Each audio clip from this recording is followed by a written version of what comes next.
that process? That's a real good question, and I think a good study is Roy Jones Jr. Okay. And Roy Jones Jr. in his prime was probably the most attribute-based fighter of all time, with substantial attributes. His speed and his style, the movement in which he used inside the ring was really very difficult for people to handle.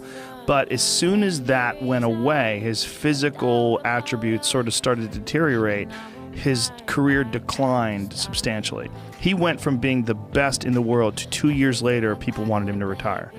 And he went from, and there's a bunch of variables that could have happened in that effect.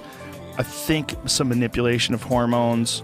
I'm just speculating, but I believe steroids are probably involved in him moving up from light heavyweight to heavyweight, where he beat John Ruiz for the heavyweight title and was jacked at 200 pounds, shredded. And then went down and fought Antonio Tarver and looked listless and soft and didn't look as fast. And I think a lot of that was his body responding to the fact that his hormone levels were off. And I don't know if he was checking that stuff, and I bet he probably wasn't.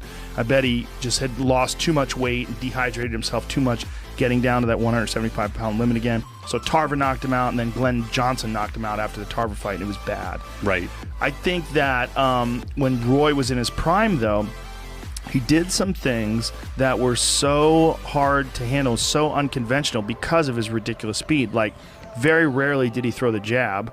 Instead, he would throw a lead hook. He would throw a lead hook, and it was as fast as a jab, but it would knock people the fuck out. Right. You know, he would just leap in on you and plop, and you see guys get hit, and then boom, the right hand would be behind it.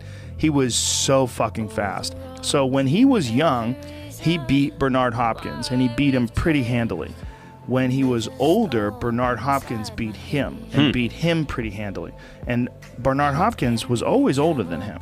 So when he was young, Bernard Hopkins, who had that very defensive-based style, keeps his hands up very high, very technical, couldn't deal with the speed of Roy Jones Jr. He just was ridiculous. But as soon as Roy lost a step in his speed, then his style's not really the best style. The best style is the most technical style. Right. And you can do that most technical style with extreme attributes. Right. So I would agree with them that the best thing to learn is the proper way. Learning all the techniques, like learning good defensive posture, good hands up when you're throwing strikes, good movement and footwork, and not just relying on freak athleticism. I think it's probably the best way to attack it.